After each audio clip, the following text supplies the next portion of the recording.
Ukraine যুদ্ধ বন্ধে নবনির্বাচিত মার্কিন প্রেসিডেন্ট ডোনাল্ড ট্রাম্পের আহ্বানকে স্বাগত জানিয়েছে রাশিয়া। তবে এখনও ট্রাম্পের সাথে যোগাযোগ হয়নি বলে জানিয়েছে ক্রেমলিন।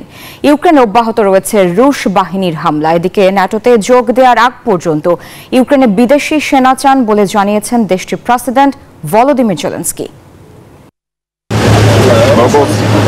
গেল রোববার ইউক্রেনে অবিলম্বে যুদ্ধবিরতি ও যুদ্ধবন্ধে মস্কো ও কিয়েভের মধ্যে আলোচনার আহ্বান জানান নবনির্বাচিত মার্কিন প্রেসিডেন্ট ডোনাল্ড ট্রাম্প। এ যুদ্ধকে পাগলামি বলেও আখ্যা দেন তিনি।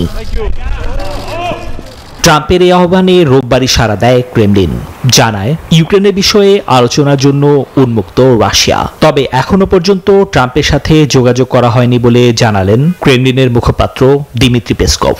এরই মধ্যে সোমবার রাশিয়া দাবি করেছে ইউক্রেনের সামরিক বিমান ঘাঁটির অবকাঠামো লক্ষ্য করে হামলা চালিয়েছে তারা। আর ইউক্রেন বলছে 24 ঘন্টায় তারা প্রতিহত করেছে শত্রুদের একাধিক আক্রমণ। ট্রাম্পের আহ্বানে রাশিয়া সাড়া দিলেও নিরাপত্তা নিশ্চয়তা ছাড়া ইউক্রেন কোনো শান্তি চুক্তি করবে না বলে জানিয়েছেন দেশটির প্রেসিডেন্ট ভলোদিমির জেলেনস্কি। চলমান যুদ্ধের কূটনৈতিক সমাধানের পক্ষে মত প্রকাশ করলেও ইউক্রেনের ন্যাটো সামরিক জোটে যোগ দেওয়ার আগ পর্যন্ত বিদেশি সেনা মোতায়েনের প্রস্তাবও পুনরায় উত্থাপন করেছেন তিনি। নিবির আমিন, নিউজ 24।